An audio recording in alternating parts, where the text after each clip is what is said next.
Nicholi Rogatkin. What's up? What's up? What's happening, sir? How you doing? I'm doing great. Good to finally meet you. Good to finally be in here. I can't believe we didn't realize how close we were actually during the first attempt at this interview. I know we did it through Zoom, and I think it's good that it messed up because then it got you live in the studio here. I was just looking at some of your freaking highlights, dude. This is just insane. Nicholi Rogatkin, world champion. Oh, let me kill that audio. World champion mountain biker, does ridiculous stunts. Think Red Bull. Think this is what Red Bull and GoPro were like made for. What you do. I'm not even joking. Like I'm watching all your point, like with your camera strapped on your helmet, and it looks at Moose. Have you seen some of these videos? You got to see them. I've only seen like 2. It looks disgusting. Like I'm just watching it, going like, I'd bust my ass there. I'd bust my ass there. I'd bust my ass there. I'd bust my ass there. It's insane. But where have your travels? We were trying to set this up, and I know you were going to be away. Where'd you just come from? Recently, my most recent trips was just in the west coast of Canada, out in Whistler, Big White, Silver Star, just big mountain resorts out there on the west coast of Canada. The rest of the season takes me a lot further than that. Yeah. But that part of Canada, that's kind of where this specific sport, that's kind of like the birthplace of this specific sport. So to finish the competition season out there was pretty epic. So you're in season right now, or you just finished the season? So the competition season is finished now. We have no more competitions. I have kind of a media event coming up. It's Swatch Nines out in Germany. Yeah. Germany-Austria border. I'm flying out to that tomorrow. And then I'll be doing some commentary for Red Bull Rampage later in the year. Red Bull Rampage is the most notorious event in mountain biking, really gnarly event. That's in October. So I'll be doing commentary for that. But for the competition season, competitions are over for this year. Yeah. And how did you do? Boy, it was a bit of roller coaster of a season. So this season I was coming back from injury. Yeah. I had a bad break of my wrist and arm last year, and this season I was coming back from injury, and the season kind of started out in an interesting way because at the first event, I can go way deeper into this. Go for it. But no, because the first event we kind of had a riders' strike because there was just some conflicts with the contest organizers and the windows of whether that they were putting the competitions into, some complicated stuff, some like lockout style stuff to relate it to other sports, just with budgets and with planning these broadcasts and everything. So that was supposed to be my first competition back after injury. The strike happened. The strike actually was massively beneficial to the rest of the competition season. So then my first actual event back was the event that I broke my wrist and arm at. It was in Australia. I had a decent performance there. I ended up 4th, which I was okay with. The next competition was in Austria. I ended up 8th place there. Not ideal, obviously. And then the final competition was in Whistler. The most important competition of the season, Red Bull Joyride. And I had a run going that I was actually really hyped on, and came up to the last feature and crashed out really bad. I don't know if you saw those crashes, like just crashed out real bad, and that was pretty devastating. But then to finish out the season, I had 2 competitions now in Canada, in Silver Star and Big White, and I was able to go back-to-back first place and first place, back-to-back wins to finish out the competition season. So, yeah. Well, like I said, it was a crazy roller coaster. Coming back from injury, experiencing all that again, riders' strike, some bad luck here and there, and then to finish it off with some wins, all over the place, man. Yeah. Do you guys have like a union? How does that work for the riders?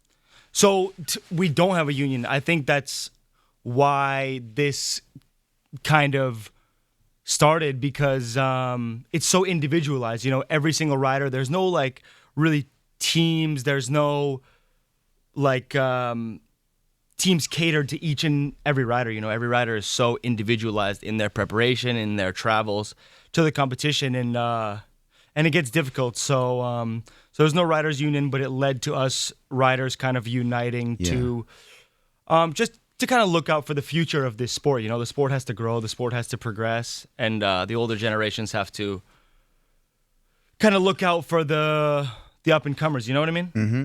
So when you guys do traveling stuff like that, it's all on your dime, or does the does the governing body, I don't even know what does the people who put on the competition, or did they fly you out, or do you pay for it yourself?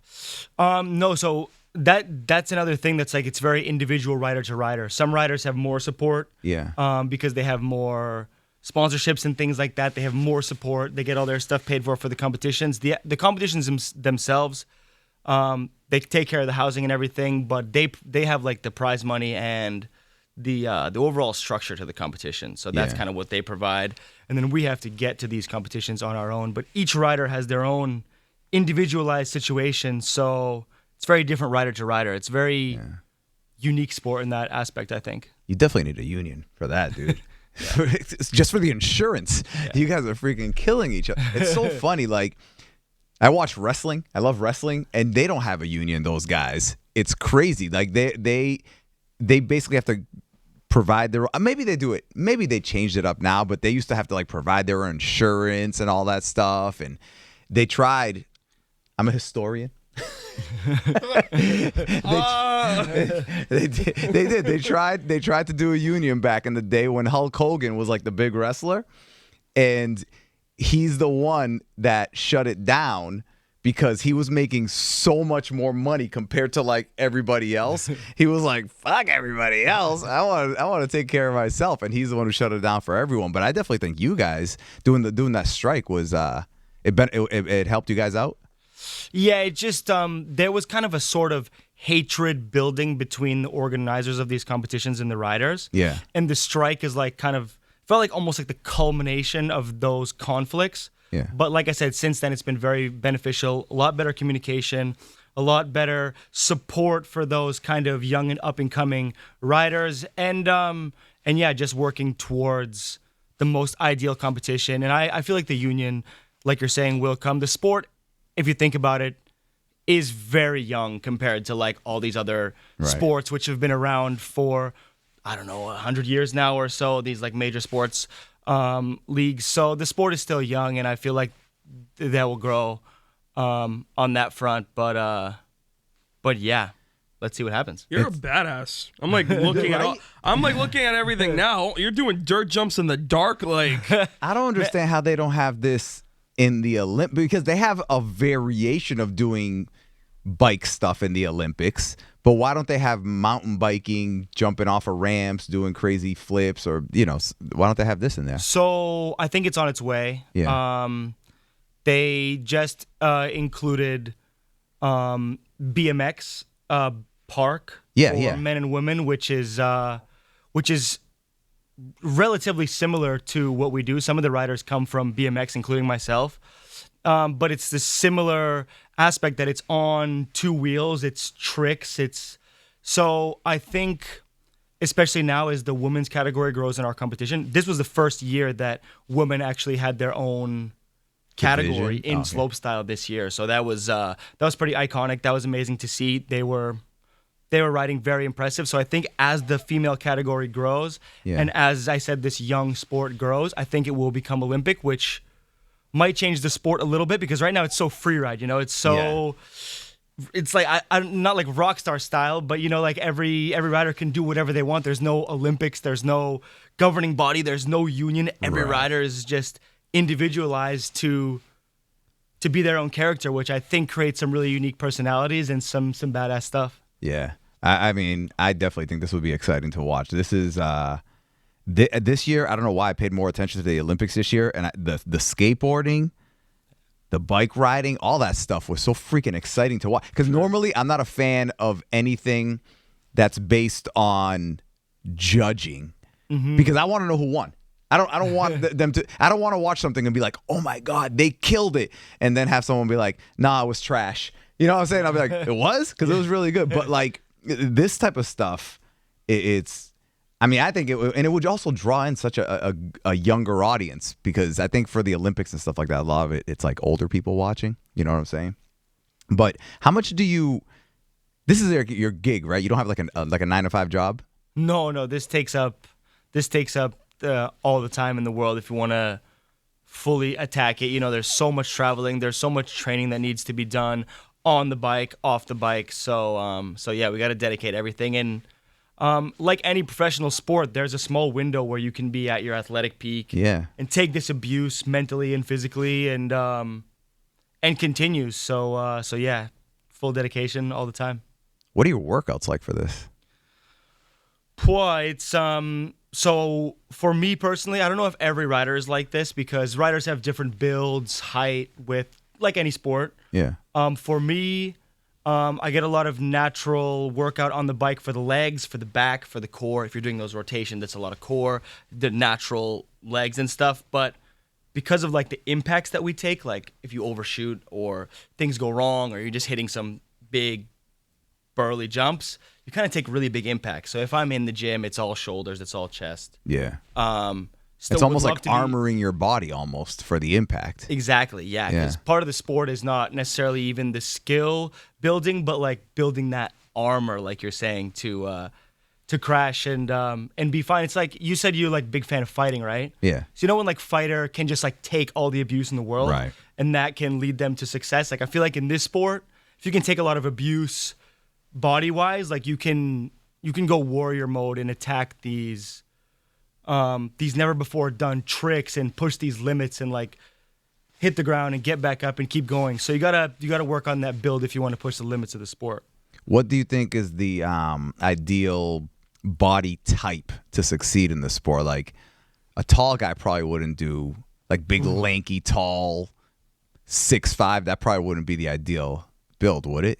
So you wouldn't think so, but some of the most successful guys in the sport have had that like lanky, I wouldn't say 6'5", but like 6'2" to 6'4" type of build. Yeah. It's just made them be very versatile, where they can be stylish, they can do big tricks, they can have that build where they can hit the ground and not get injured. You know, there's like the ideal build idea for every sport. Yeah. But each different build can have their own elite success if they use it the right way. You get what I'm saying? Yeah, yeah.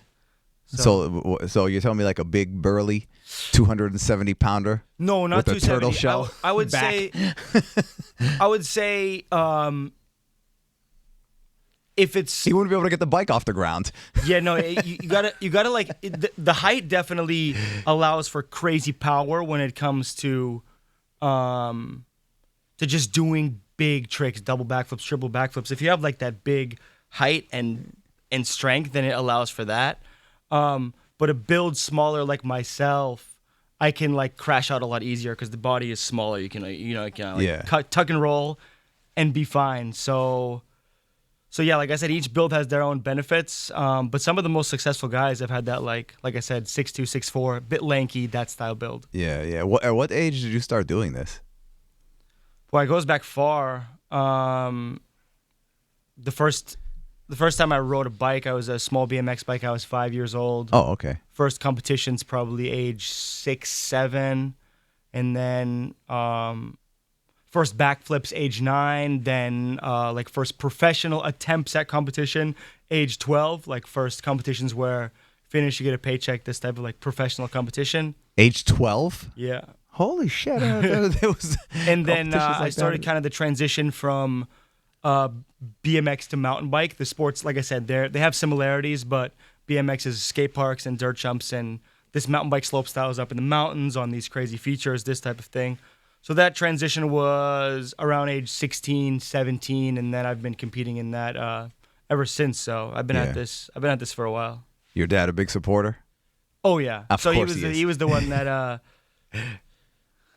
our neighbor actually took us to some dirt jumps near the house. My dad was like, saw that I was interested in it. He got us both bikes. Was fully riding with me. He said I surpassed him probably a year or two in. He couldn't keep up anymore. But yeah, he was the biggest supporter since the start. So impossible without him and his trust and his like visuals of pursuing a sport like that, like a sport that wasn't mainstream. You get what I mean? Yeah, I swear every father, like whenever they see their kid, more their son, but just their child do like something crazy, like on a bike or something, they're like, let's keep going. They support like the crazy, almost hurt yourself type of stunts. My son, I got them just, you know those like those Power Wheel the little kid toys that like that drive. For sure. So The new ones, you could set it in sport mode to just drive it super, super fast. Or you could set it in drift mode where it's like freaking Fast and the Furious drifting and stuff. My son kills it on the drift. Oh, yeah? Oh, my God. And I'm like... It stresses you out or no? No, it doesn't. It excites okay. me. I watch it and I'm like, what could I put him in right now to encourage this? They have like little kids. I know they have it like in the Midwest. I don't know if they have it in Massachusetts, but they have like, you know, like the dirt bike. Oh, sorry. I hit one of your videos again. Like the little kid dirt track, you know, racing and stuff. Cause I have one for him, one for my daughter. Right. And why does this video keep playing? And my daughter likes riding it. And she does the drift and everything, but I can tell that she's much more cautious when she's doing it. He just flies. And then, so where I live, it's like a cul-de-sac, and we live towards the end of it, and there's an island. So I let them ride around the island as fast as possible, drift and all that stuff, and I just kind of stay at the end being air traffic control in case anybody drives into the neighborhood. But then in the middle of the island, there's little paths to walk and stuff, and he uses those as like a little course. Yeah. And he'll jump off of the thing and zero fear. And I'm like, should I find something? For sure. He could get really hurt, but at the same time, something about it, I'm like, you got to take advantage of this fearless. Yes, that's what I'm saying. This fearless rubber body, also, like, yeah, you can just take it. The bounce back, like yes. you as an adult, you hit a certain age as an adult where you're like, I want to try a lot of stuff, but the bounce back isn't there, so you're like, I'm out of it. But as a little kid, you hurt yourself, you might cry, but then you're like, let me get back on there. For sure. What was your biggest, as far as getting injured? What was your biggest one when you were little? Boy, it's hard to remember when I was little, like, because when I was little, it was like for real bounce back. Yeah. Like hitting the ground so hard and definitely like padded up. I remember like I was riding in a half shell helmet, smacked my face off the concrete, full face went on. Then like the pads started kind of adding up over the years as I was progressing. So I feel like that in addition to being young, like experiencing those painful moments when you're young, it's like they're not as painful and now you're protected from them, you know? Yeah. What'd your dad say when you crashed out hard? Man, he was so... I need to know. He was so emotionless towards it. Okay. Like, it was like so chill about it, so unfazed by it that it was, I feel like it made it better, but it was also like, whoa, how can you be like so unfazed by this? Like huge crash. I'm in so much pain. Like, I feel like I was decently tough as a kid too, like taking these crashes and not being a crybaby and stuff like that. Like really, really rarely crying after these crashes, like really trying to tough it out. But also him just seeing this and like not being like, oh my God, that was scary. Like just being unfazed. Like, so I feel Russian. Like that built the toughness between us too. Yeah, definitely Russian. Here, have some vodka. I feel like maybe he felt like if he would show those emotions too much that it would like also scare me away from like doing that again, you know? He was kind of like, but he had such belief that I could do these tricks or have this success on this bike that he was just like so unfazed by the speed bumps, you know? And I feel like that rubbed off on me for sure. All right, good. Whenever my son crashes out or hurts himself, I'm always like, that was a good one. Because he always hurts himself trying something, risque. And so I'm always like, that was a good one. That was a good try. You almost got it. Let's try it again. What was the first successful jump or stunt you did when you were younger and you were like, maybe I could actually do this? It's hard to pinpoint one, but I remember specifically a lot of moments where I would get these visualizations and I would tell my dad like, yo, I'm going to do this right now. And he would be like kind of wouldn't believe it, like wouldn't really react to it, but like also wouldn't believe it. And then I would go do it. And then he'd be like, whoa, holy shit. I feel like there was a video from when I'm super young, probably age 6, age 7 of doing like a Superman, where Superman is like, as it sounds, you come off the bike, you kick your legs back, your arms back. And I think I was just doing that at such a young age, like to be having that type of power and visualization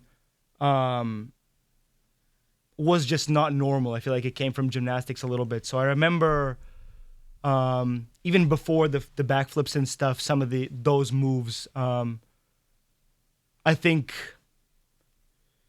just showed myself and my dad that there was something there to possibly pursue. Like some enjoyment, some skill, some talent, all that stuff. And how young was that? Do you remember? 6, 7. Wow. Damn. Super lucky to get such a young start and to be able to access places like Woodward Camp. Woodward it originated as a gymnastics camp, and then they brought in BMX and skateboarding and rollerblading and scooters and everything. Also, there's like camps for little kids to do this? Yeah, like I would go there for a week in the summer, 2 weeks. Cool. At a super young age, Yeah. And so that was like my summer camp, and that was like getting better at biking. So having access to things like that allowed me to pursue this at such a young age. And when you're young, it's just there's so many more possibilities, Yeah. So when you were doing it, and you're doing it, I'm assuming it with kids like around your age, right? Did you notice, like, did you look at them and go, I'm better than them? Like, did you notice that at a young age, or were you just did that come along later on? It's tough to think back and rationalize those emotions because I was so small. I was like at places like Woodward, I was definitely acknowledging that I had some skill and some talent there because they would like put us into groups instruction wise, and I was half the age of some of these kids, and I was getting put in like the highest instruction group. Oh, okay. So they were putting you with the older kids and stuff like that. So they were noticing it at least. For sure, but I feel like I don't remember if that fazed me or if that made me cocky. I just felt like that made me like so excited at the opportunity. I was like, man, it's normally someone else who notices like when you're a child, and then they push you, to take it to the next level. Yeah. Right. Yeah. For sure. I mean, I feel like my dad was definitely that figure of like pushing it to the maximum level, like really, really pushing it. Yeah. And you said your parents moved here from Russia. Yeah. And do you have siblings? Yes. One younger brother, 5 years younger than me. So you were the first one born in America. Yes. That's why, listen, years ago, I'm telling you, and the same applies for me, by the way. So they did a study on people that came to America from like immigrants, right? Puerto Rico, it's part of America, but it's really not part of America. It's weird. Anyway, so my parents were born in Puerto Rico. They came here. Your parents were born in Russia. They came here. Yeah. And so they did a study, and they said the first generation born in America to these immigrant parents, or not just born in America, maybe they were born in the other country but came at a very young age and were educated in America. That generation, because the parents either directly or indirectly were like, yo, you're going to have to work your ass off for whatever it is, that generation got very successful. So like the parents were at a certain level. They might have been successful in their country, maybe not, but the first generation surpassed them in success. But then the kids of these kids back down because they're used to, like when you have kids, they're going to be like, what are you talking about? Where's my iPad at 3 years old? And stuff like that. Like they're going to be used to certain things growing up. So they're not going to be as successful as you are. I know my kid. I'm hoping that they are, but I doubt they are. I doubt because I didn't go to college. Yeah. My my oldest graduated college. I have a daughter in college right now. I have another one who's going to college. Like they're getting all these opportunities, but I guarantee none of them are going to take it to the moon. Oh, come on. You don't know. I hope so. But I'm going to use this as motivation. I know. I tell them all the time. I'm like, yo, don't be lazy. I'm like, don't be lazy. You guys are getting, that's how I try and express it to them. I'm like, yo, you're getting opportunities that I didn't get. Yeah. Freaking take it, grab that ball and run with it. But you can kind of tell that they're not lazy. My kids aren't lazy by any means. But I can tell that they're almost like, what are you talking about? Doesn't this just kind of like happen? You know what I'm saying? Yeah. It's hard to express. Like your parents. Yeah, definitely. So Moose, you need to step your game up, homie. You need to you need to do something. Up a mountain with the cinder block. I mean, you like we're all in the same position, but I mean, you're I think a prime example of it though, because I mean, Russia. I know Russia is believe it or not, and correct me if I'm wrong, it's more of like the arts, right? Isn't that kind of where culture thrives? I'm not saying sportsmanship isn't part of that, but I hear a lot of stories of like opera and theater and, writing and things like that. So for you to go into, mountain bike and like tricks like that, where your parents like, what's this? Well, that's honestly an interesting question. That's hard to think about. My father comes from like a biathlon background. Biathlon is when you're cross country skiing, you get down, you shoot the target with the gun. If you miss the bullseye, you get extra laps. It's an unbearably difficult sport. Wow. Oh my God. And then I thought biathlon that I've done is like run, bike, run or whatever. He's cross country skiing and shooting. Yeah. I can't imagine the composure it takes because you got to give everything for the skiing, and then you got to be composed, not shaking. Shooting, the gun's always on your back. It's heavy. You got to do laps. If you miss, it's just such a mentally and physically grueling sport. And I feel like that influenced a lot of the coaching that my father had on me. But like you were saying about Russia being like different in that sense, like, yeah, it is super interesting that my mom and dad were like realistic of this visualization of me riding bikes coming from a place like that. Like my mom doesn't come from an athletic background. She's pretty naturally athletic in a lot of things, but she's a hairdresser, always been a hairdresser, always unreal. Super passionate about that. So yeah, like I'm not sure how they visualized this path of me riding bikes, but they always supported. My mom was always super nervous. My dad was always super emotionless, like I'm saying. So, yeah, it's crazy for me to try to get in their headspace. But yeah, I can't imagine because they come from such a different upbringing than me. I feel like you probably feel the same about your kids, no? Like such a different upbringing. 100%. Yeah, I try and explain to my kids. I'm like, yo, I did not have 90% of this stuff that you have by accident now. It's just really different. So I feel like your mentality is very like in the moment. By the way you're talking, the way you're talking about like when you were younger, and I mean that's something that you kind of have to have with what you do, because if you have an accident or whatever, you can't sit there and mull over it. Like, do you do that? Do you go like, oh, what did I do wrong? Let me analyze it, or do you kind of have the mentality of, all right, that happened, I got to focus on what's happening now? No, man, you're absolutely on point with that. You got to live so in the moment with this. I feel like they relate it to that in the moment thing with like some short-term memory loss for guys like cornerbacks in the NFL. Like if they let up a big touchdown, like that's got to escape the brain and they got to like just get back in defensive coverage. Like with us, like if we experience a big scary crash, like that can live in your brain so much and can influence your nerves and your feelings for going back and trying it again. So you have to have that same like short-term memory loss where you forget about that, you lock back in and you keep going, because like living in the moment allows you to kind of like trick your mind into being positive and being confident when like everything feels like it's supposed to go wrong. Yeah, I mean, it's like a unique space to be in mindset-wise, doing like stuff that's dangerous and high pressure like this, Yeah, is it something where later on, maybe like after, you finish a competition, you go back to a hotel or something, and then maybe you kind of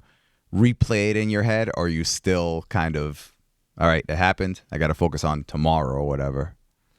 There's definitely a lot of replaying in the head going on. Oh, on. really? Yeah, for sure. I mean, I don't go as deep as this, but some of the riders say that like in the competition, they like almost black out during the high pressure moments.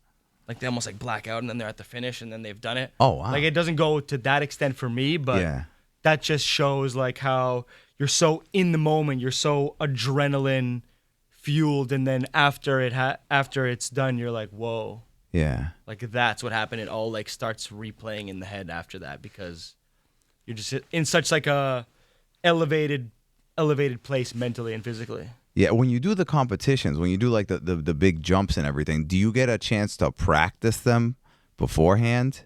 So you do? Yeah. Okay, because I was thinking like, how do you even do that? Do you look at it and analyze like what you're gonna do, or do you go, okay, when I did it last time, I almost like you time it in your head because when you do, is that how it works? Yeah, exactly. Almost like beats. You're like 1, 2, 3. Okay, jump. Or yeah, kind of. It's less like about counting and stuff. It's more like about visuals. yeah, It's like if you're like, okay, when I see the top of the jump, then I pull for the flip, or like when I arrive at like the third to last board before the end of this big wooden drop, then I rotate my spin. yeah. It's like you look and you decipher the speed and you decipher like visuals associating like the timing with that. So That makes not sense. like counting, but like visuals and timing it that way. So we get to practice sometimes more than others, weather dependent, but probably show up 3-4 days before the competition. Yeah. Sometimes more, hopefully not less.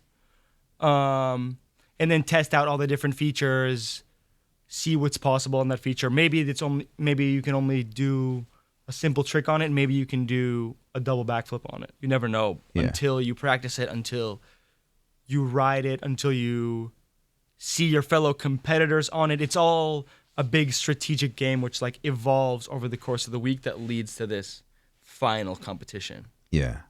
This is gonna be a weird question, but it goes somewhere. Yeah. What's your eyesight?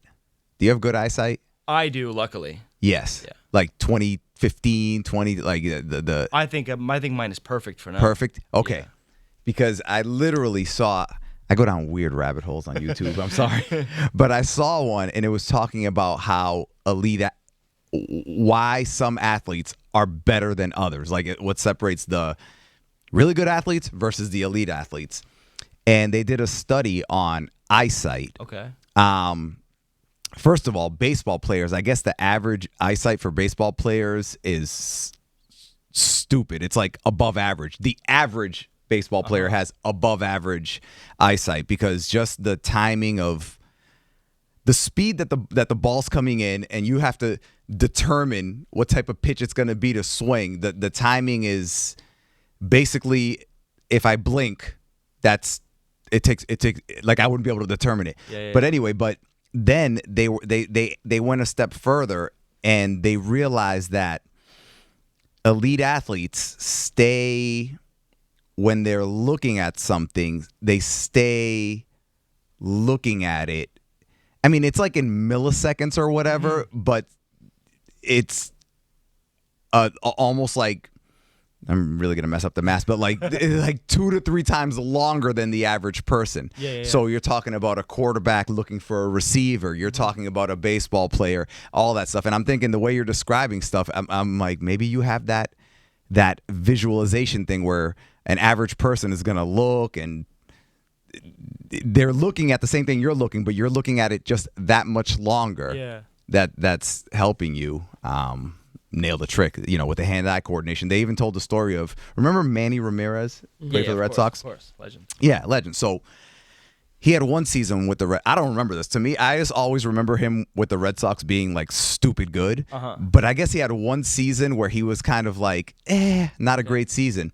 So he met up with this doctor who put him on these hand-eye coordination little exercises. And it looked kind of like they were showing video of it, and it looked kind of like, that doesn't look tough. Yeah. But I think that they were just showing the regular, like where he had to like kind of, they'd show him in front of a screen and like little dots would light up and he had to like tap it.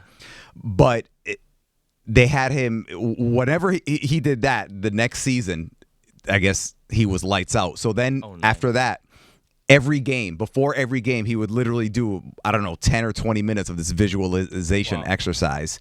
And just to help with his hand-eye coordination. And it's something that, I don't know what type of doctor you look up, but that probably, you're already killing it, but maybe they could help you take you. Because once you're a really good athlete, it's such a weird thing where it's like anything. When you want to be really good at something, in the beginning, you're growing in chunks, massive chunks, right? But then you get so good, and everyone else is so good, that the elite people separate themselves by going, okay, how am I going to get from here to here? Yeah. Because just going from here to here is going to separate me from everyone else. Think about like baseball players when they did the steroids and all that stuff. Yeah, totally. You know what I mean? It's like, okay, what's going to take me just a little bit, take me to the next level? Look at Tom Brady with everyone, they were like, oh, he's having avocado ice cream. He doesn't eat some. But you can't argue. Look at the guys. Look at his career. Look at his longevity. So, do you have anything that you do think about certain things in that way where you're like, okay, what could I do to just separate myself just a little more? Whether it's, I don't know, going to bed at a certain time or sleeping in a certain position, no sex with the girlfriend, whatever it is. Do you have anything like that? No, I mean, sex is awesome. Maybe extra sex with the girlfriend. Loosen up. For sure. Get you all Gumby like. Yeah, for sure. If the brain is too distracted by that, little sex with the girlfriend before big performance definitely gets the mind in the right place. You know what I mean? I hear you. Everyone shows up all stressed out. They're like, I can't do this jump. Nikolai's like, 3 backflips. No, honestly, it's the recovery has gotten way more difficult as I've gotten older. Yeah. I feel like in the younger years, like. I was lucky enough to get such an early start, but in those younger years, like in the first years of professionally competing, like from age like 17, all the way to like 22, 23, I feel like I could just do anything and recover from it, like hard crashes, hard nights out drinking, just like automatic recovery, no question. And then it starts getting a lot more difficult. Yeah. Just feel it in the muscles. Couple too many beers, feel it crazy. Yeah. Have a hard crash that you don't think will get you. You're like, wow, that one destroyed me. So just like gets so much more difficult over time, I feel like. Yeah. And I just feel like there's like probably one thing that has like really proven to improve the recovery, and that's just like cold water, like ice baths. Yes. Cold showers, ice blaster. The colder the better. You can do a short shock and stuff, but I feel like as I've gotten older, before I would be like, no, I don't need that. And now like some sort of ice blaster recovers me so much better. What do you have? Do you have like a plunge or like an ice barrel or? At home I have plunge. Plunge is absolutely elite. I love it. But that's at home. A lot of the year I'm on the road, so a lot of the year you have to get creative. Yeah. Find some. We were in Canada. We could find like some river or creek, like some glacier melt, which is absurdly cold. Yep. Which is great. But yeah, and I feel like as I get older and older, because I'm gonna try to continue competing for as long as I can. I feel like I got some more years in me, so gonna have to get more and more creative with the preparation, the stretching, the recovery, because I don't know if you agree, but the body just becomes more difficult for the body over time. No? Nikolai, I'm 48. I agree. Trust me. I got a freaking ice barrel. I got an infrared sauna. All that, but all that stuff makes a difference because I already work out. So it's like if you're somebody who doesn't work out, like getting those things isn't gonna help as much as getting the baseline of working out, and then you're going like, oh, okay, this. You notice what it helps with, like the ice plunge stuff. Oh my God, it sucks in the moment, but it feels amazing. Same with sauna. Sauna it loosens you up. It just makes you feel so much better. I remember I love jiu-jitsu, and there's a guy called Rickson Gracie who everyone says is like the greatest of all time.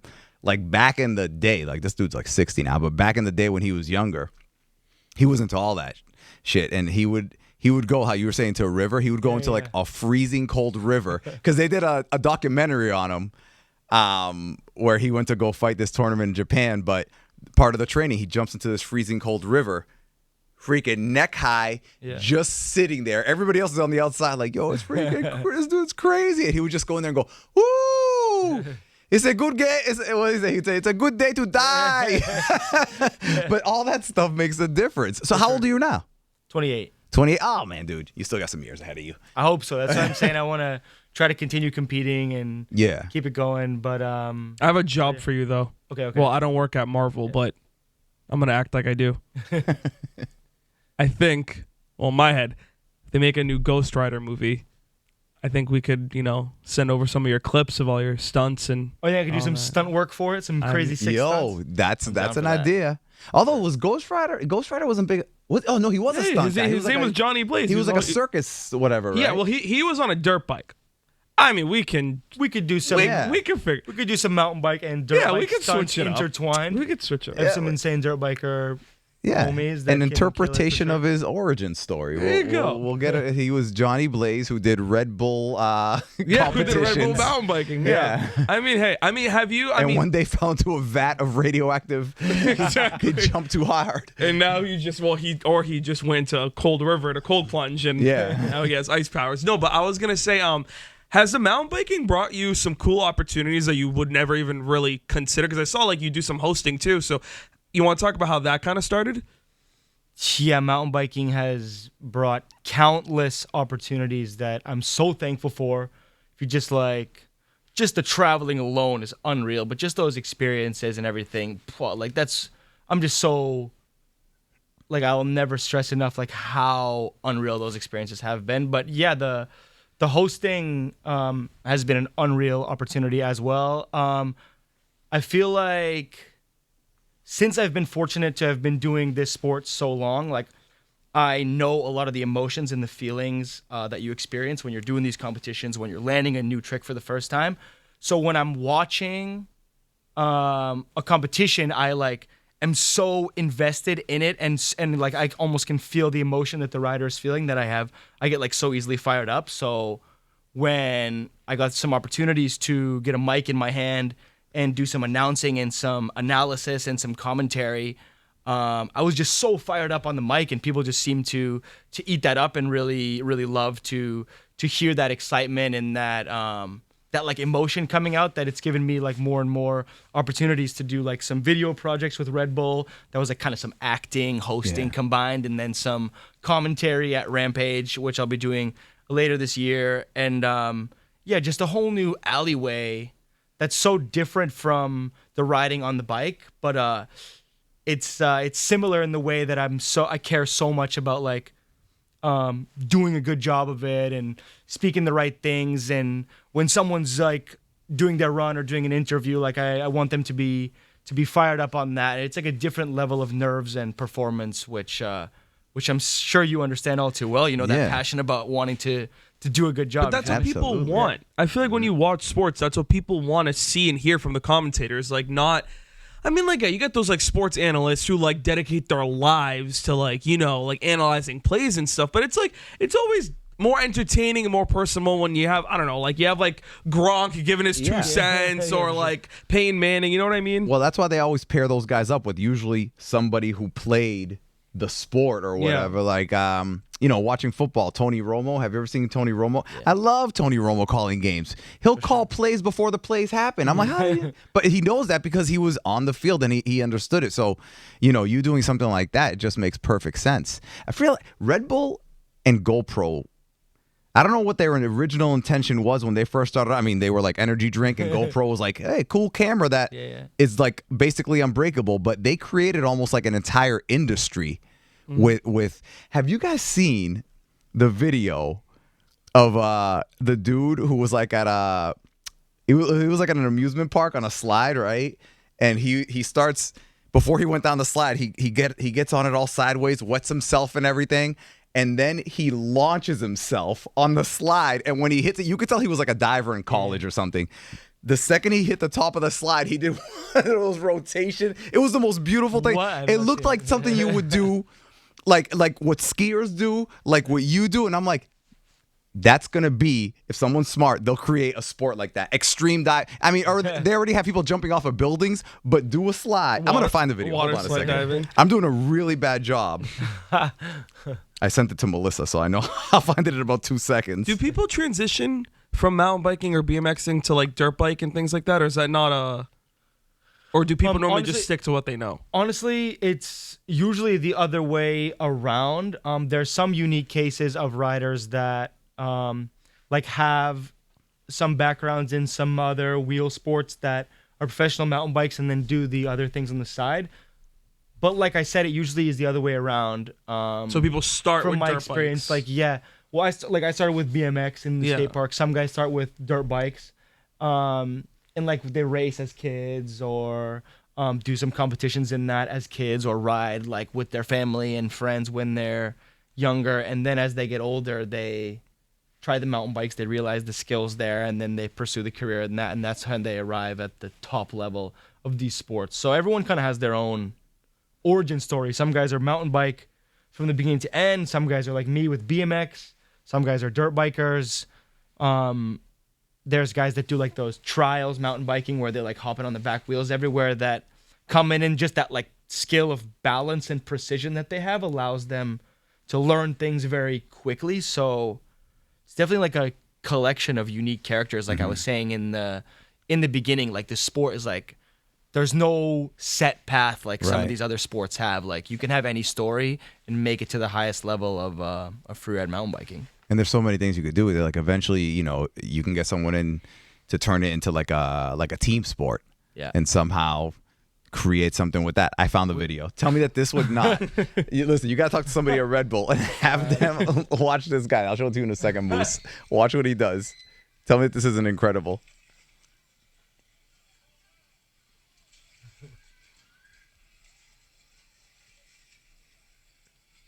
He has a whole like routine to get ready for it.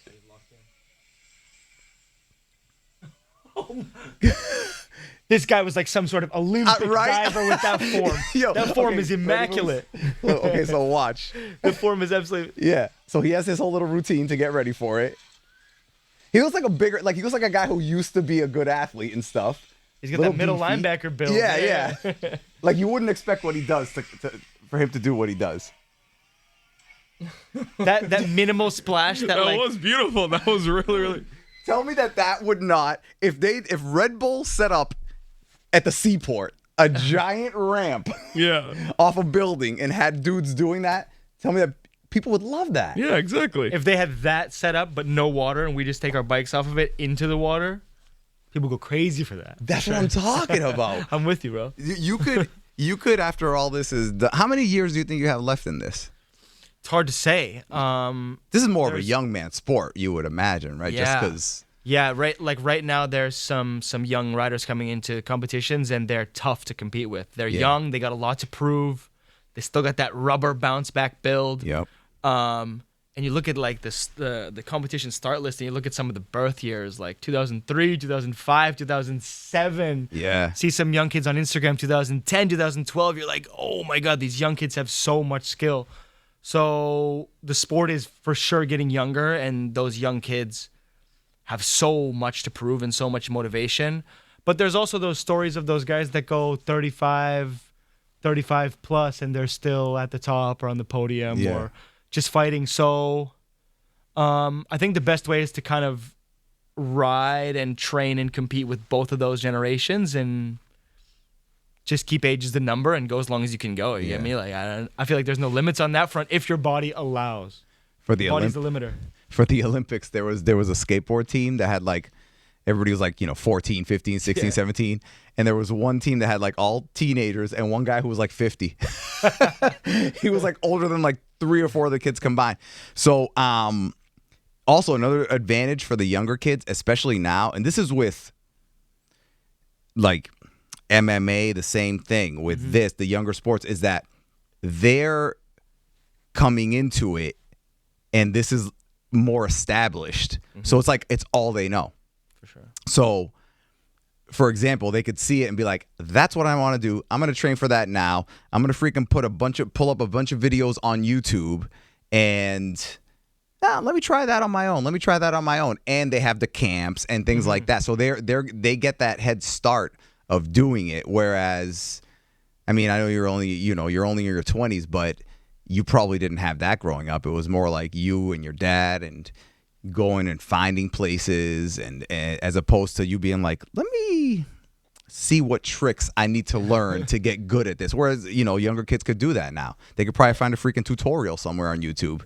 For sure. That I feel like every sport has changed on that front. Yeah.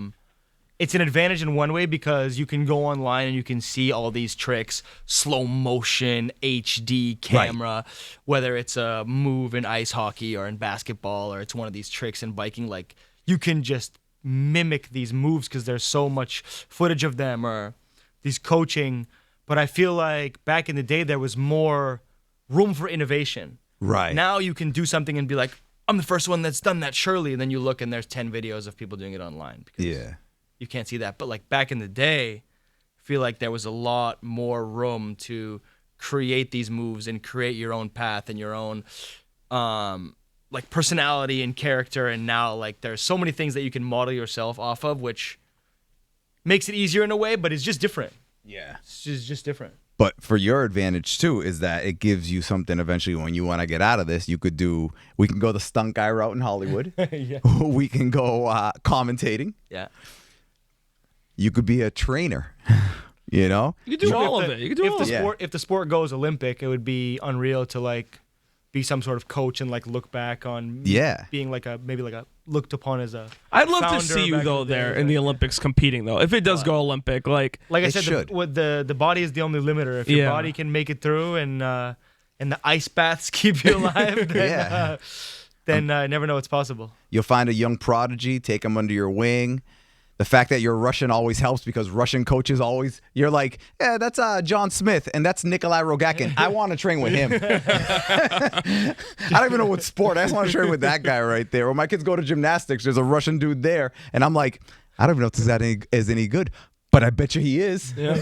Just because he speaks with an accent. It's that stereotype. Just more intimidating naturally. Like, yeah. Well, since your sport is wicked high adrenaline and a lot, like, do you have like a wind down process? Is that really important to you? Or are you one of those like rock and roll guys? Like I can be up till 4 and do a stunt at 9 a.m. the next day.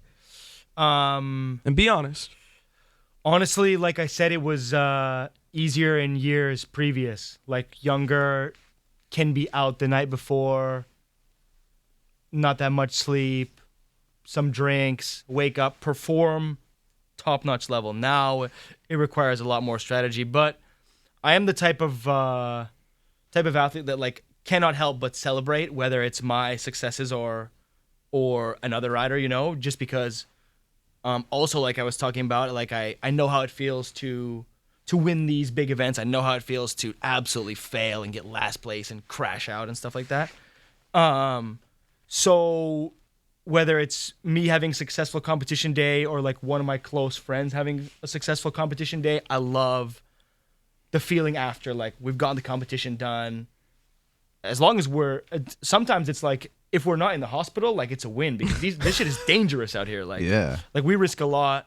We go into that adrenaline mode where you're just risking everything. You're willing to hit the ground. You're willing to risk an injury. Like you're willing to end up in the hospital. So when you don't, and when you have successful days, it's like just impossible for me not to go out, party, hang with the guys, be fired up, have some drinks, dance around. And like we get to be in these places that we get to travel to, which is like not going to last forever. So of course, just trying to like enjoy that lifestyle as long as I can and just like have a bunch of different reasons why I love it, fail or success, because that like just keeps you going and doesn't get you down and emotionally in a bad place. You get what I'm saying? Yeah. Oh yeah, absolutely. How is it on the day of the competition? Is it one of those things where like your girlfriend's like, Nicholi, after the competition, let's go to dinner, and you're like, I'm not thinking about that right now. I'm focused completely on what I'm gonna do in an hour or whatever.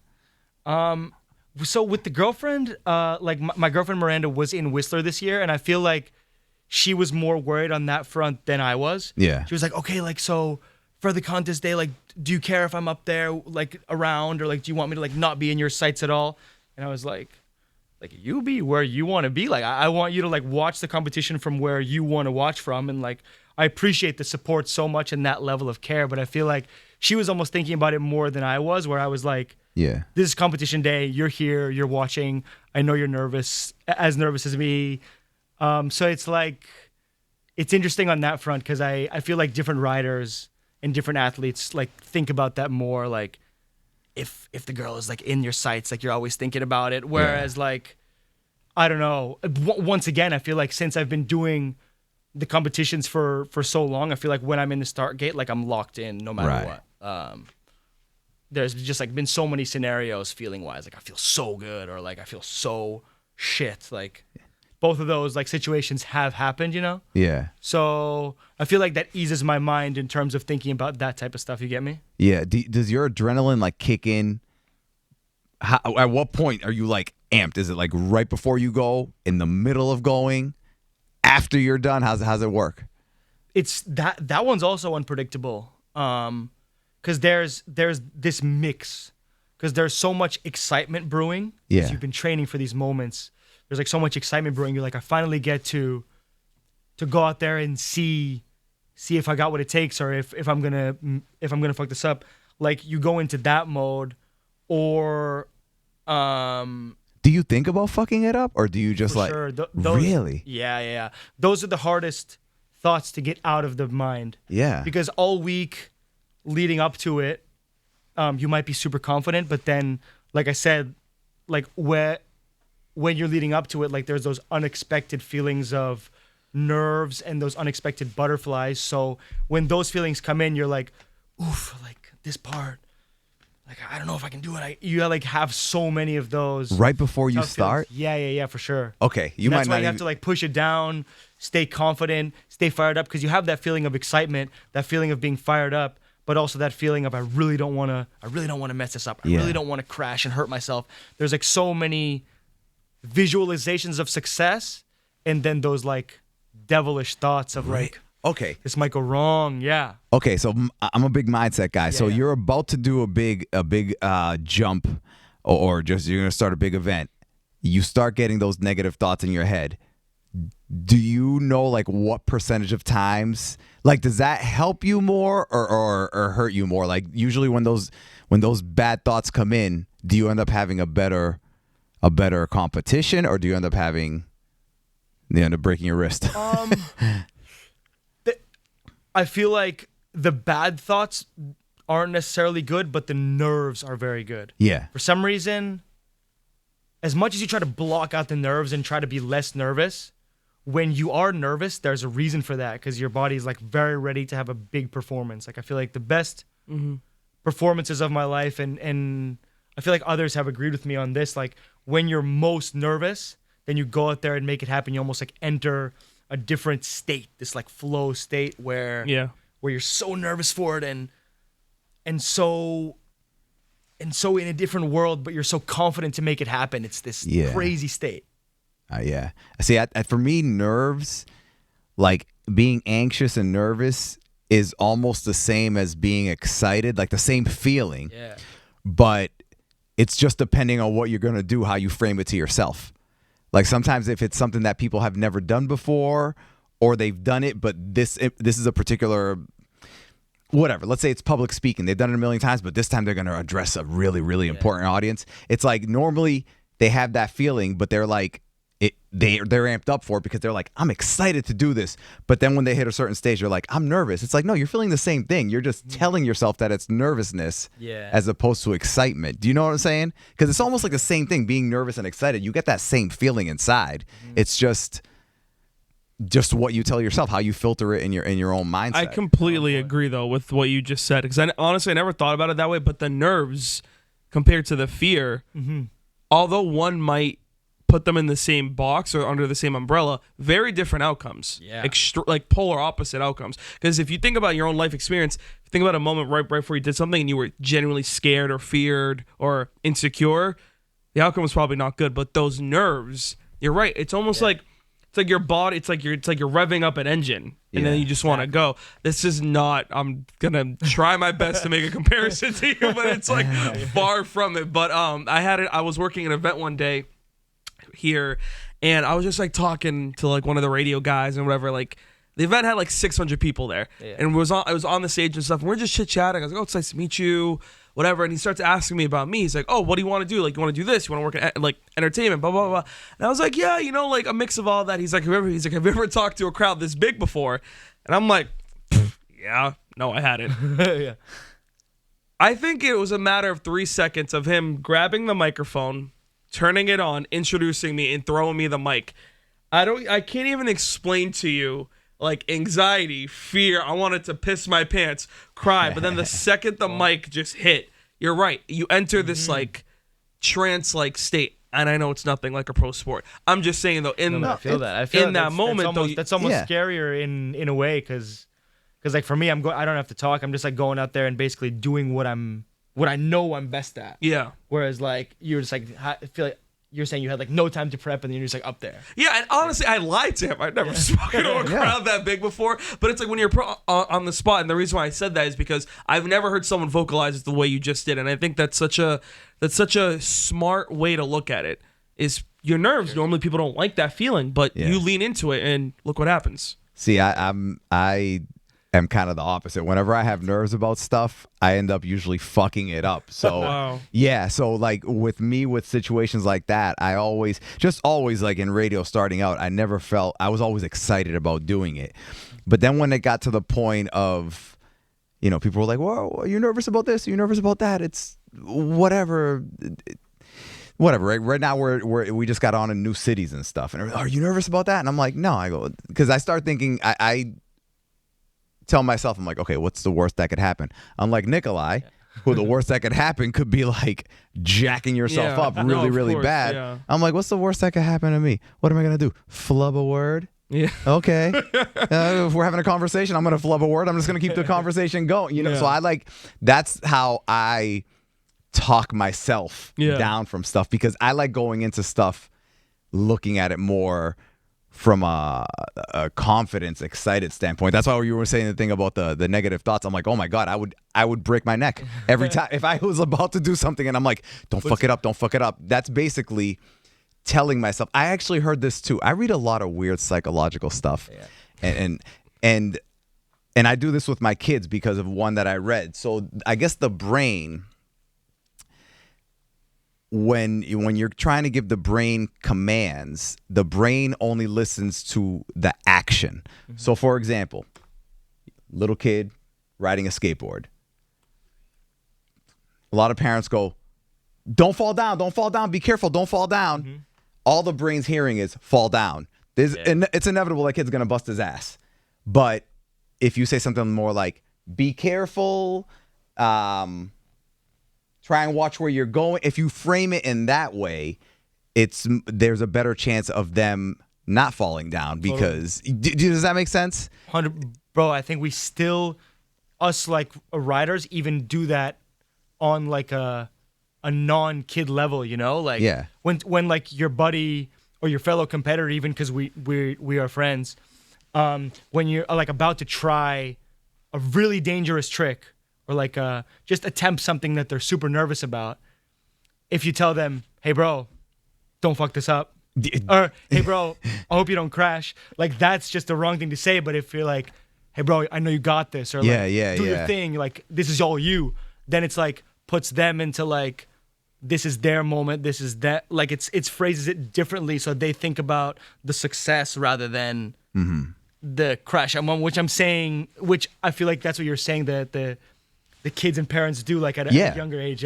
Yeah. So are you guys, is your community, I would imagine it is just because it's like a newer sport, smaller, you're seeing the same people everywhere. Are you guys are supportive of each other, or are there kind of rivalries where you see dudes show up and you're like, this fucking it's the Monster Energy guys. Yeah. Red Bull all day. Like a dodgeball. Yeah, exactly. Just like, what it's right now is the closest our crew of competitors has been, I think. There's a lot of new young blood coming in, a lot of new young motivated riders, like I was saying. And I feel like over the years there's been some rivalries between competitors. Yeah. Fairly respectful rivalries, you know what I mean? But like rivalries that both riders knew that were there. The media was framing it. That it was there, you know? Like I had one with Brett Reeder where the media was really framing it, that we were really head-to-head and our styles were so different. We respected each other a lot as competitors. But there was definitely like that rivalry labeled there, and then it was like Reeder versus Semenuk before, and there's just been like a lot over the years. But right now I feel like we're closer than ever.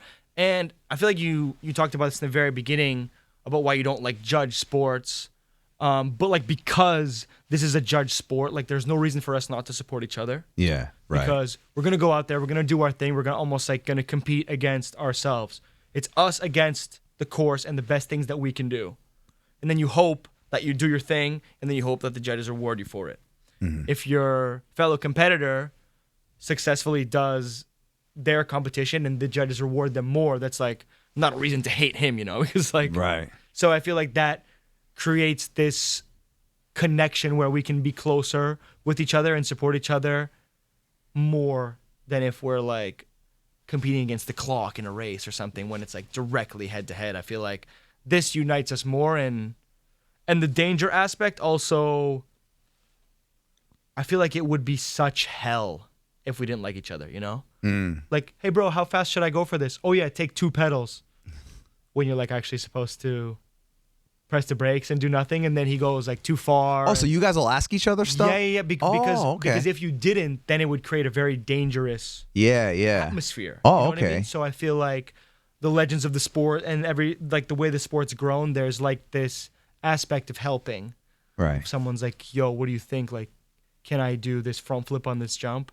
Yeah. And like if he can't do it, you're not going to be like, yeah, you got it. But if he can, then you're going to like just give the tips, and like hopefully he successfully does it the right way, because you might be coming to that same rider asking for Right. some tips on something they're more skilled at, Yeah. Oh, I saw you backflip this drop. How was it? Right. I hear you. So it's we just have such different attacks to the competition that there's no reason not to help each other out. Right. It definitely eliminates a lot of the ego. Yeah. Which is great, you know what I mean? Because people are actually caring for each other and motivating each other, and kind of like building it as a team effort. Like everyone's like building their performances together. It's almost like a show, Right. Like we're building each and every individual performance with it possibly still going wrong, So it's That's smart because cool in a way. Yeah, because the sport's growing, so you kind of need to build that base of everyone helping each other up. I just thought of something else when you said show, Cirque du Soleil. They need to, the apparatus portion of the show. So it would be something like you would finish a jump, and then maybe Moose is a specialist who does backflips or whatever, and you just go over and you're like, hey dude, today might not be a good day to try the backflips because I don't know.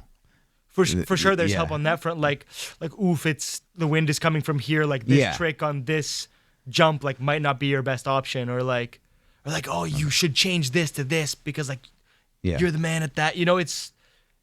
Since we all get to watch each other train and compete and stuff, like we kind of know each other's skill sets. Yeah, it's like builds that like team chemistry. Like if you know what your teammate is good at, you're gonna like push that. Right. So it's like they're not our teammate, but like if we know they're good at that, then we're gonna like push them and be like, in the grand scheme do of that, things, do your that. teammates. Yeah. Do you train with other guys during the season or during the off season, or do you do it on your own? Whenever possible, we do. Yeah. Sometimes we'll extend some trips in certain countries, and visit other riders' training compounds.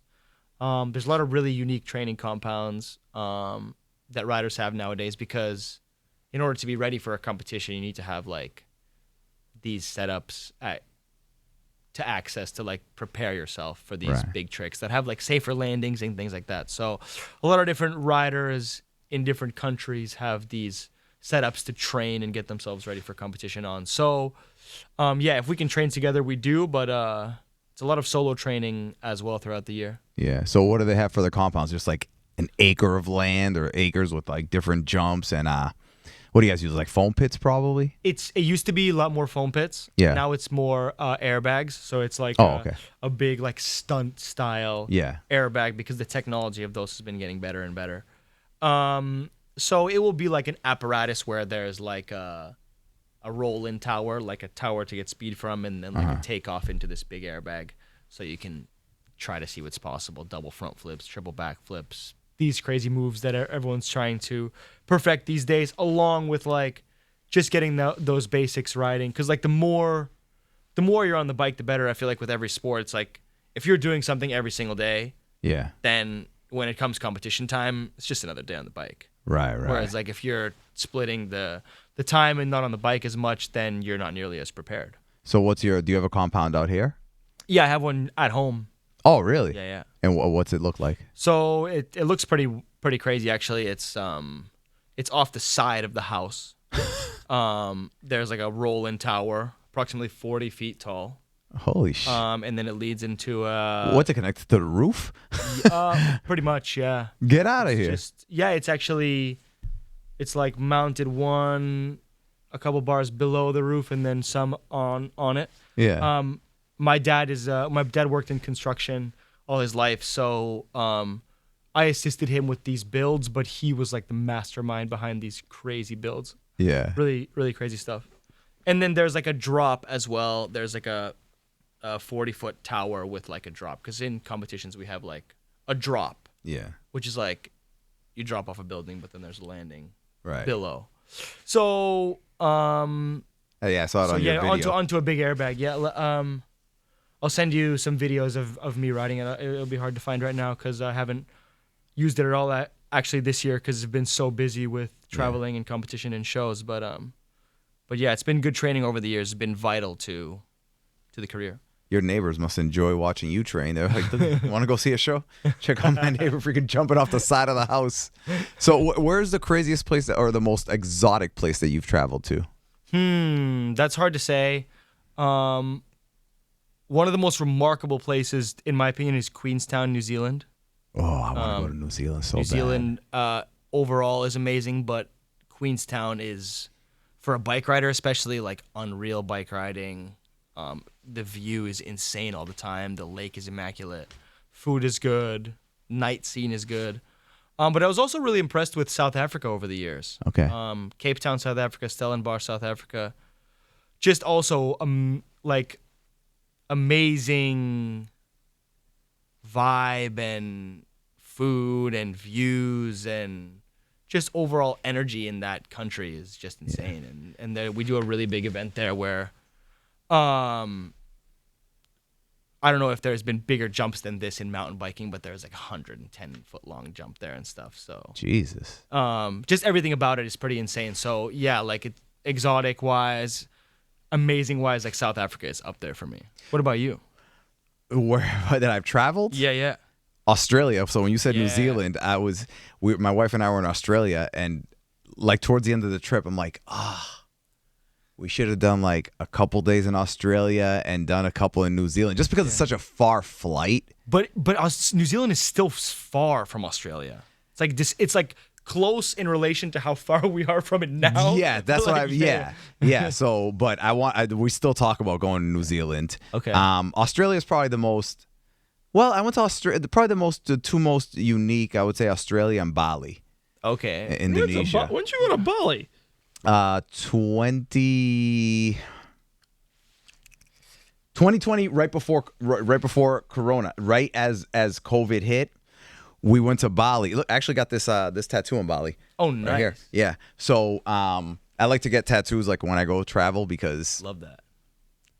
anybody can get a keychain or refrigerator magnet, or the cheesy things that people get. I get tattoos. So we went. It's actually a crazy story. So we were gonna fly from Boston to London. Have you ever been to the is it Heathrow? Oh, Yes. God, that godforsaken airport. Yeah. It's Pretty nightmarish. Yeah, it is. It's nightmarish. So the way our flight was, we were gonna go Boston, Heathrow, Singapore, Bali. But Big journey. yes, but Boston needed to leave right on time so that we could get to Heathrow and literally run to make our connection to Singapore. Like, it had to be impeccable timing. I'm talking about 10 minutes off, we're fucked. Wow.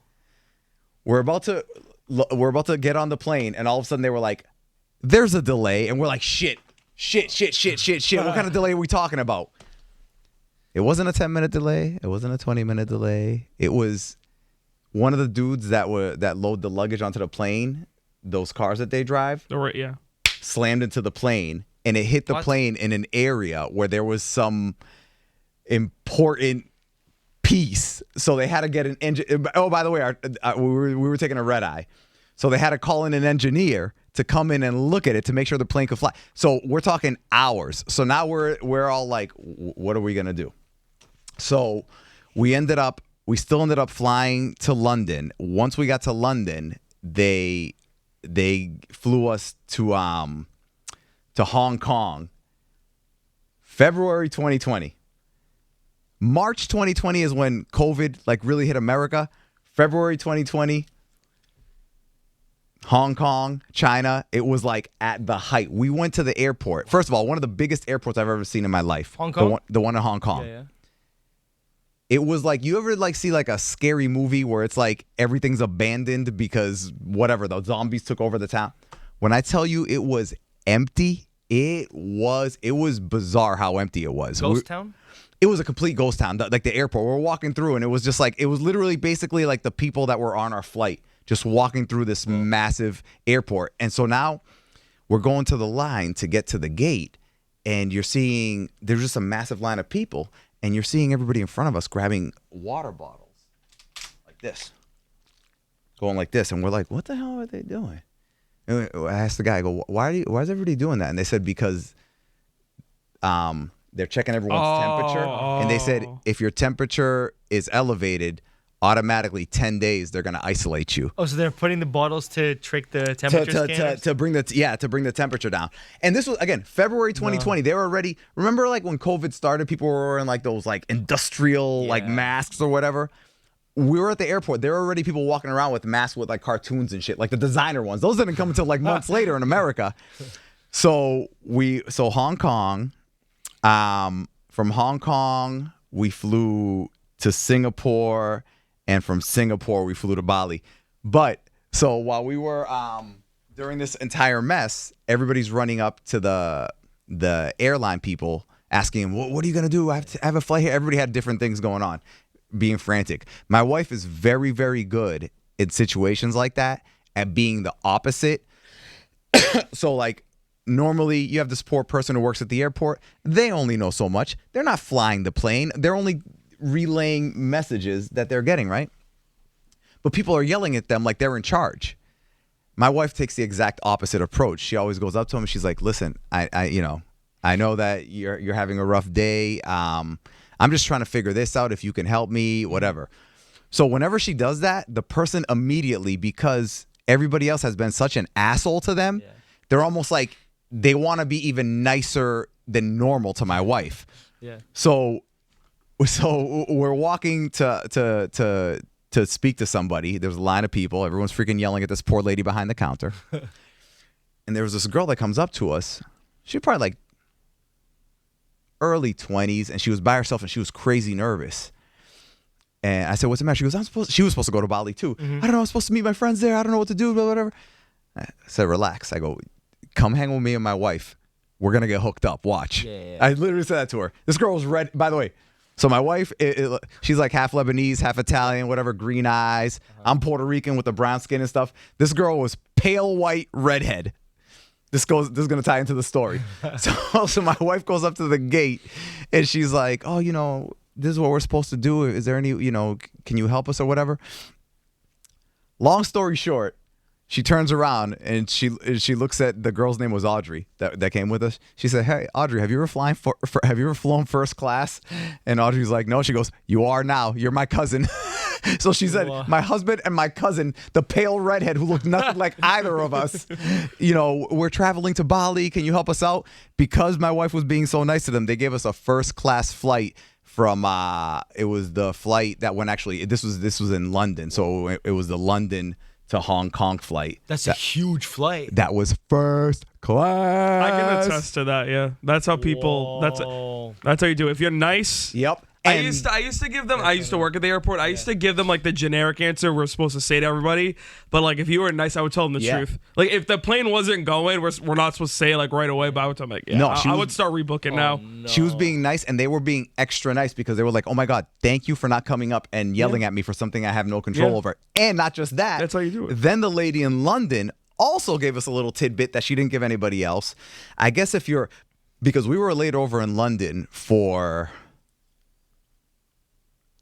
8, 10, like we were there for a while. They gave us like multiple food vouchers because we were going to be there waiting for so long for our next flight.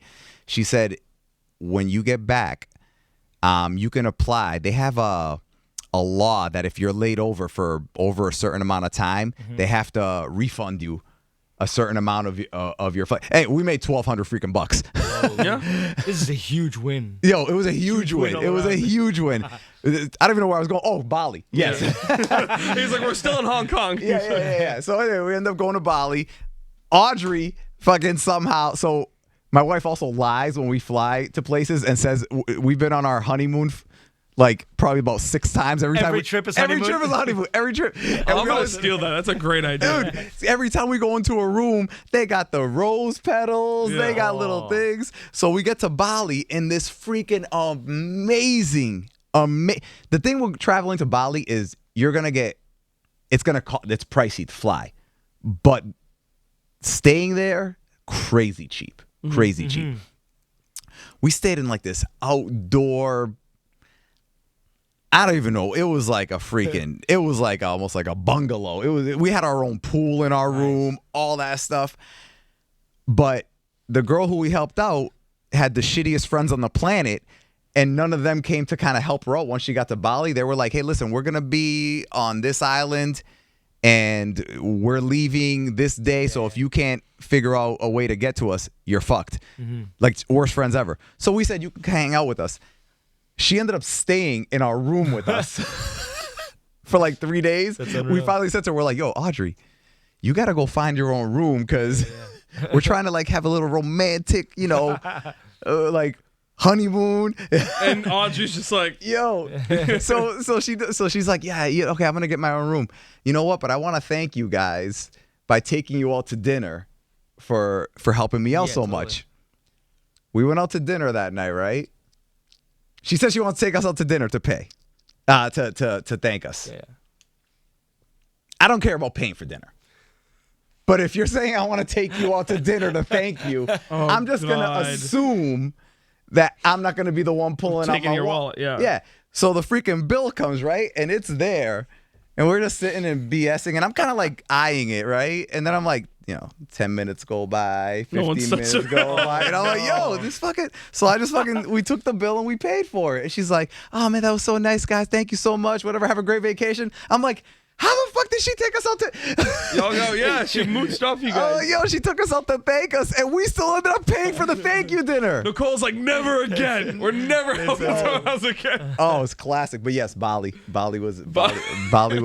So you recommend Bali still though? I highly recommend Bali, and don't do the touristy part if you can't stay a little bit, because in the touristy part they do pinch you a little more for dinners and stuff, but we stayed a little bit away from the touristy part. So like, we're going to dinner, right?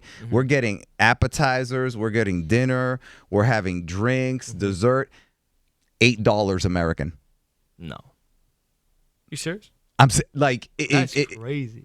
It's when I tell you that, it's crazy. Like, again, the flights are crazy expensive, but once you get there, the place we stayed, when we went to pay at the end, the guy was, what's the name of I forget the name of their currency, but he was like, he's adding it up because we went there every day. We did like some sort of spa treatment.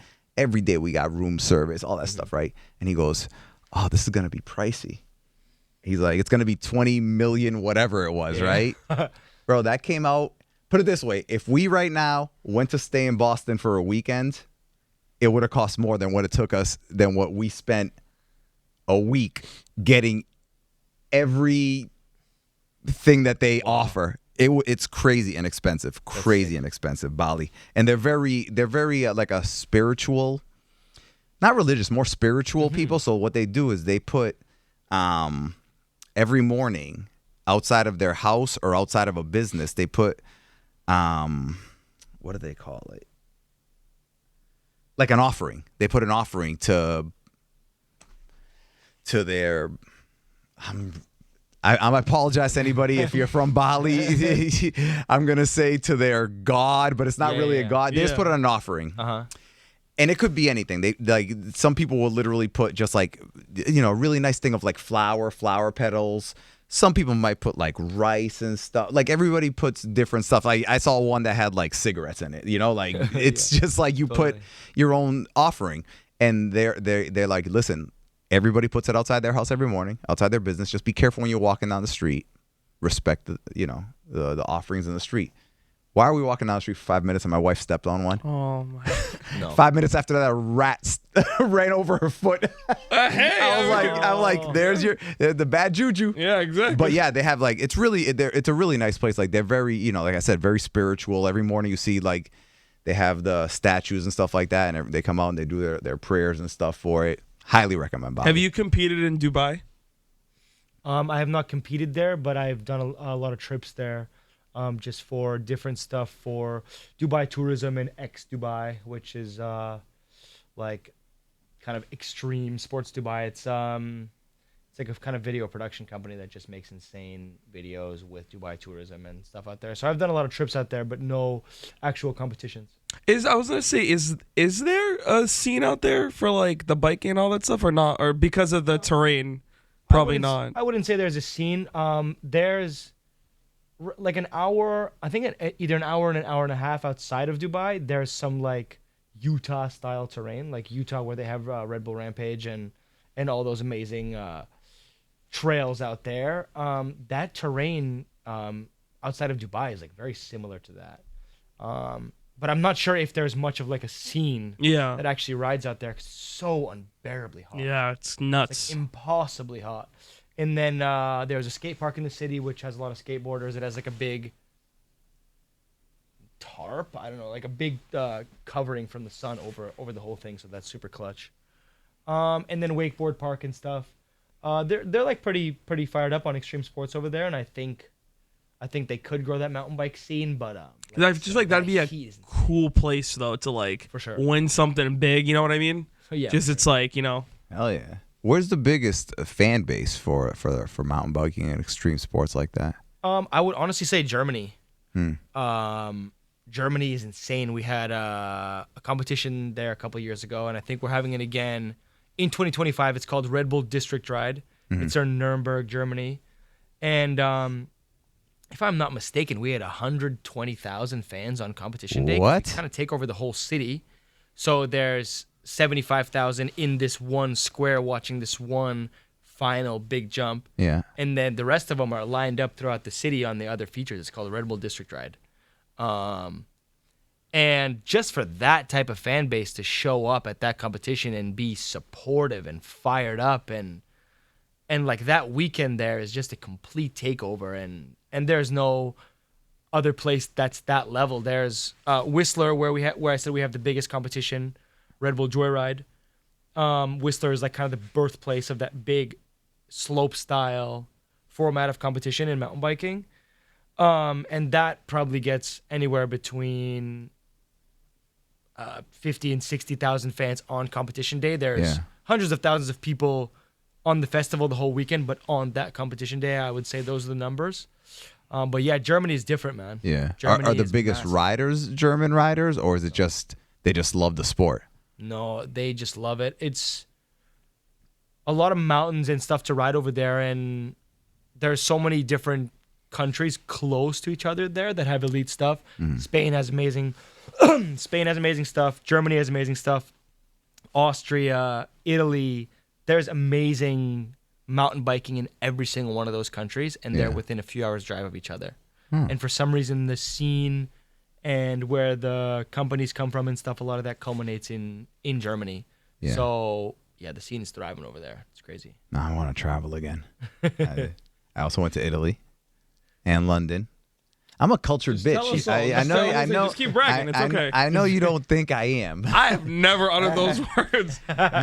I can match you. I've been around the world too. I'm a cultured guy. I'm a traveler. Oh God. Yeah. I don't know. Ramiro the Traveler. I don't know about that. Yeah, bro. When I went to Australia, I was like, the first thing I think when I travel different places, I'm like, do you ever think this? Do you go, I could live here? Yeah, it's Do you ever go the other way though? Like, not. I could never live here. I could never go to live a here. place and you're like, never in my life. I haven't. If I even had to, I couldn't do it. Only in certain places in America, to be honest. Really? There's certain states that I'm like, unless it was like some ridiculous job where like I had to live here and they were paying me like fuck you generational money. I'm like, I think I know it. Where? Let's say it on 3. 1, 2, 3. New Hampshire. No, I would. Wow, I'm talking about like Kentucky, Mississippi, like those states. I'm like, not really my thing. I hope that's not one of your new cities. Not yet. I mean, if it is, I'm gonna be like, oh my god, let's do it. I want to live in Jackson, Mississippi, or whatever. I've always dreamt of that. I have one final question for you. It's a little serious. All right. It's a little important. Okay. Where'd you get that Donnie Darko jacket? Oh, this is actually a Masters of Dirt jacket. Masters of Dirt is a show in Europe. I can thank them for a lot of my foundation in the sport. They brought me in to do these crazy shows at age 13. Whoa. Sneaking me into these European clubs. So yeah, Masters of Dirt, man. Love it. And how old are you again? 28. 28. There's some dude right now who's listening to this podcast, working like a 9 to 5 in a cubicle, and he's gonna open his window and jump out after hearing. Dude, you've lived so many crazy lives already. I don't even think you realize it because it's just what you do. But think about all the places you've traveled to go have fun, make money on a good day. You know what I'm saying? Getting exposure, getting into clubs at 13. It's freaking crazy. Man, I can't complain. I'm eternally thankful for the experience to do this and to just pursue something that I've done since I was a little kid. Like ever since I was little, there was just like that visualization of like the possibility of doing it forever, and then like 20 plus years later, and I'm still at it. So that's I'm gonna try awesome. to keep it going as long as I can. You get me? Rapid fire questions. Here we go. What's something you wish you were better at? I'm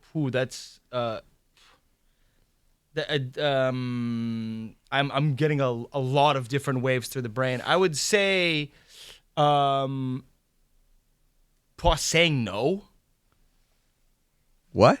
Yeah. Oh yeah, I get that. Like just the discipline, you know, like let's go party. You know, it's so hard for me to be like no, or like Yeah.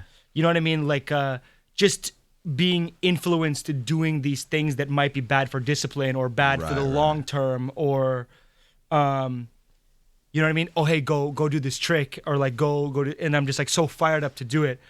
I would just wish I had more discipline. Yeah. To be like, nope. Okay. You know what I mean? I just feel like that would help me in a lot of different in phrases. So it's a unique answer, but that's my explanation for it. Favorite quote? This is cliche, but I would say no pain, no gain. Okay. I feel like those painful moments, whether they're emotional or physical, like those moments grow people. Like they grow you as a person. I've seen like others grow as people, experiencing painful, devastating moments. You get what I mean? 100%. Okay, if you could time travel, are you going backwards or are you going forwards? And what do you want to see? Ooh, wow, this is a really difficult question right here. This might like backfire, but I would love to see a time. I would love to go back to a time because maybe when I was super young, it was like this, but back to a time where like technology was not so prevalent, when it was like no cell phones the way we have them, no like TVs the way they're looking like. And I feel like maybe I will go back to that time and be like, damn, this is kind of whack. Like this is not, you know what I mean? Like maybe you'll like it less, but I would like the society that I've grown up in has been like more and more technology based, more and more fired up on the technology, the screen time, all of that. So to go back to a time where that wasn't accessible, I feel like you live your days differently. In the future, you never know. So I'm more interested in the past. You agree with that or no? I do agree with that 100%. Okay. If you could wake up tomorrow with like a brand new, completely brand new skill, something that normally people have to like, it takes years for them to develop, what skill would it be that you wish you could learn immediately? It's a really tough question.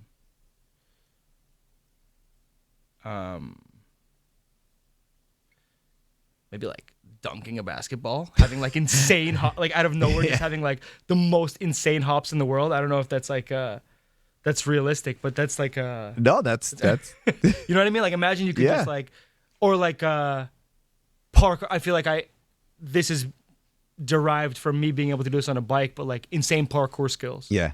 Just like being able to get up on something and confidently do an insane flip off of just hops out of nowhere. Yep. Okay.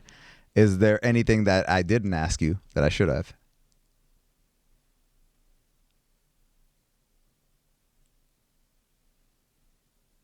I don't know if I can answer that.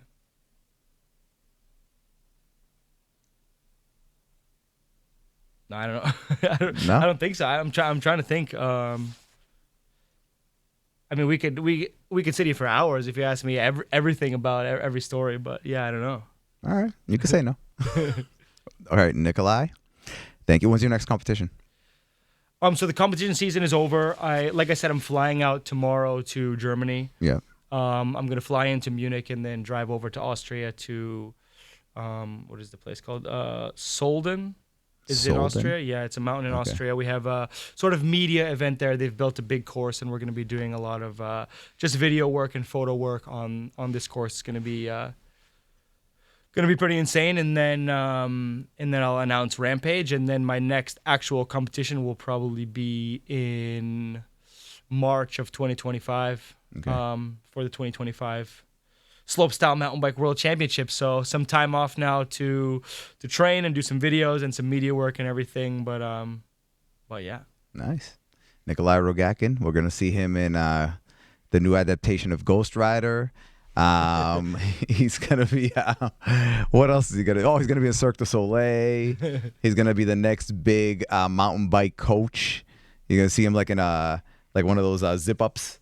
And he's gonna be in the Olympics. And he's going to be in the Olympics. And I really hope that comes true. I was being serious about that. Like, I really hope hope so too. That would be really cool. Just it to see. 100% should. There's certain sports out there that all they need is a little more exposure in America, and it is 100% that it would explode, and that's one of them. People just love exciting stuff like that. And don't even get me started on why rugby is not a huge sport in America. It's got everything that football. It's like combining football and hockey. My sister played rugby. Rugby is so fun to watch. It's literally kill the guy with the ball, but don't murder the guy with the ball. Pretty much. Yeah, like as long as he's breathing, it's fair. Yeah. You know, it's amazing. Anyway, Nicholi, thank you so much. Thank you for having me. It's been fun. It's been a good talk. Been listening to you for who knows how many years. So unreal to come into the studio and get to have a convo. Thank you for having me. Awesome. I appreciate it. Thank you, sir.